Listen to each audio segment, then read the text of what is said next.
Bapak Ibu, para kadang kinasih, simbah-simbah lan adik-adik, para rama suster bruder berkah dalem Gusti, sugeng rawuh wonten ing PDSK channel menika. Kados pundi kabar panjenengan?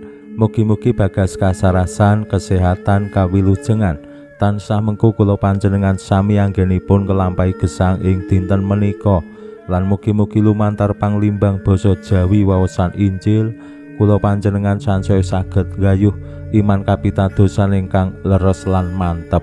Langkung-langkung anggenipun bangun paguyuban komunitas ingkang begja rahayu, komunitas ingkang bahagia. Yen kula panjenengan bangun komunitas utawi paguyuban temtu boten namung migunani tumraping warganing paguyuban, ninggih esensi kehadiran utawi wontenipun paguyuban nggih migunani bermanfaat tumrap liyan. Aja ngasi awake dhewe bangun paguyuban mung kanggo ngraketake warganing paguyuban, menika pancen penting tujuan utama. Ning keberadaan paguyuban menika ya mugi tansah bermanfaat, keberadaane dirasakake dening tiang-tiang sanes lan temtu kemawon rasane ya manis, aja sing pahit utawa getir. Naminipun wowoan zaman menika nek pahit utawa getir mesti wong do emoh. Zaman rumiyin umpamane rambutan neng wit ora iso abang mergane apa lagi semburat wis do diundhuh. Ning zaman sakmenika tiyang do emoh rambutan, menapa malih sing sepet, sing kecut, sing ora nglothok. Ateges keberadaan utawi wontenipun paguyuban muga-muga ya dirasake manis, tiang sanes bisa ngrasake paedahe sing bermanfaat, sing laras karo kebutuhane tiang sanes. Lumantar waosan Injil dinten menika Gusti Yesus paring tuntunan dumateng para murid dalem supados anggenipun bangun paguyuban ya asung pitulungan dumateng tiang sanes sing nyuwun. Ampun ngantos malah wontenipun paguyuban ngalang-alangi anggenipun paring pambiyantu dumateng tiang sanes. Kadangkala kan wonten nggih umpaminipun ing paguyuban do iuran lan tujuane iuran nggo siarah. Dilalah umpamane wonten bencana utawi wonten tiang sing nyuwun merga ya butuh banget kanggo mangan, kanggo ngragati anak, kanggo dandani omah. Kadangkala terus dadi cerah sulaya mergane apa? Leda yuran sakjane kanggo siarah ning kok arep dinggo bantu wong liya sing nembe butuh. Sakcara tujuan cetha wis beda karo kekarepan awal. Ning nek gegeki tujuan kanggo siarah, lah wong liya nembe butuh. Nek ora dibantu mengko umpamane anake ora bisa ujian, omahe ngambruk lan sapanunggalane. Mila kados pundi anggenipun bangun paguyuban begja rahayu boten namung kanggo wargane dhewe, ning ya tetep sumadya ngladeni tumrap tiang sanes. Pramila monggo kita pirengaken sabda dalem Gusti ing dinten menika lan kita wiwiti kanthi sembayang sawetawis. Konjo ing asma dalem Yang Rama saha Yang Putra tuwin Yang Roh Suci. Amin. Suwawi sami munjuk Gusti Yesus sabda dalem Yang Rama ingkang sampun manjalma, mugi karsa ngandika dhateng kawula wonten ing asepen ing telenging manah kawula. KBKO kegiatan lan panglipur ingkang manjing ing sabda dalem kapenuwana kawula mawi ra ing kawicaksanan dalem. Mugi-mugi srana anggen kawula maos lan mirengaken sabda dalem, kawula sansaya nunggil ing sampeyan dalem. Amin.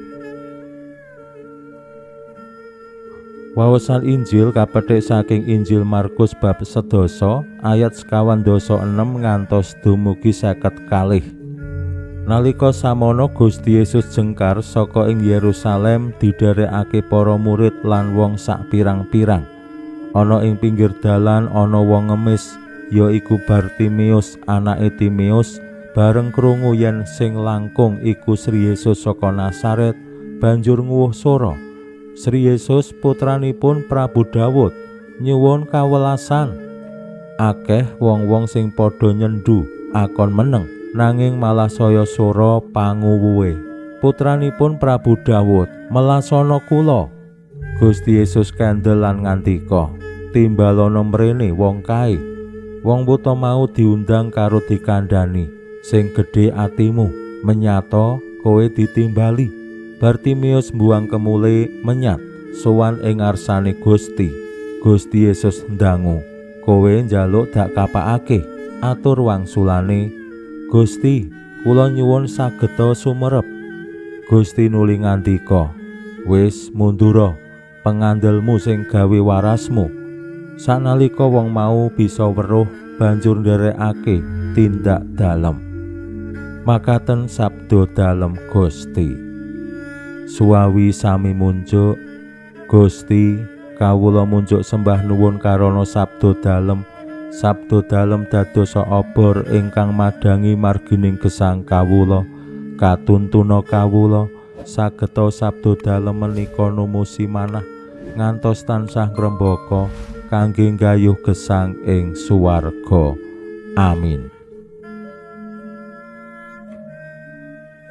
Bapak Ibu para kadang kinasih, simbah-simbah lan adik-adik, Gusti Yesus rikala tindak nuju dhateng Yerusalem didherekake para murid lan tiyang kathah, lajeng pinanggih kaliyan Bartimeus, salah setunggal tiyang sing padamelane ngemis lan piyambakipun menika wuta. Bartimeus nyuwun supados saged sumerep. Ning sikap tiang-tiang menika wonten kalih sikap. Sing sepisan, tiang kathah sami nyendu utawi ngalang-alangi Bartimeus anggenipun nguwuh swara. Mbok menawi tumraping tiang-tiang sing nyendu utawi ngalang-alangi kala wau, suarane Bartimeus ora penak, fales lan adamel, manahipun saperangan tiang ora seneng. Mila lajeng ngalang-alangi supaya meneng. Menika nggih dados pralambang kadangkala jeritan rakyat jelata sok-sok dibungkem, jeritan kebenaran utawi kasunyatan sok-sok dibungkem utawa disidhem ben ora viral, ben ora tekan tujuan.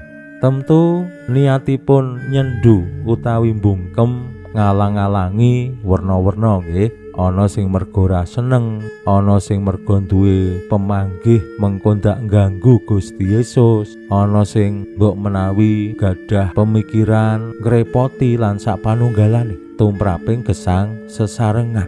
Wonten ugi mbok menawi ing antawisipun para murid rumaos dadi kelompok sing eksklusif, kelompok sing elit ing antarane tiyang kathah. Mila ya ora pantes wong cilik menika srawung utawa nyuwun dumateng para murid menapa malih Gusti Yesus. Sikap sanesipun menika rikala Gusti Yesus kagungan manah sing tinarbuka, peduli lan nggih wani ngorbanake wekdal, tenaga, mandeg sik sadurunge nglajengake tindake nuju dhateng Yerusalem. Nah, saperangan tiyang terus gedhekake atine, sing gedhe atimu. Nah, menika nggih sikap sanes sing nanggapi kados pundi Bartimeus anggenipun nyuwun ing ngarsa dalem Gusti, gedhekake ati. Naminipun wong susah, naminipun tiyang sing nembe butuh, tiyang sing ya kepeksa, naminipun nyuwun menika lak ya merga kurang, merga ora duwe terus kepeksa njaluk.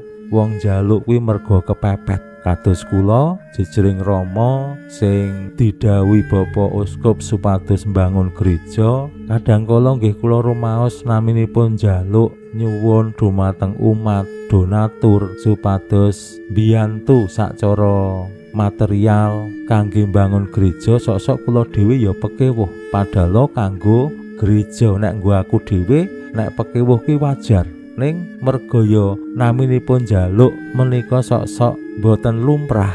Terus tuwuh rasa pekewuh.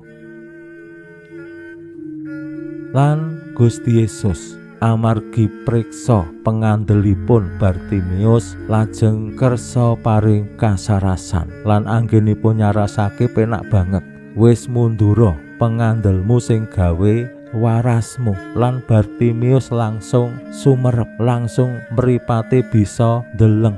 Luar biasa. Pinuji Allah sakmenika sarta ing salami-laminipun.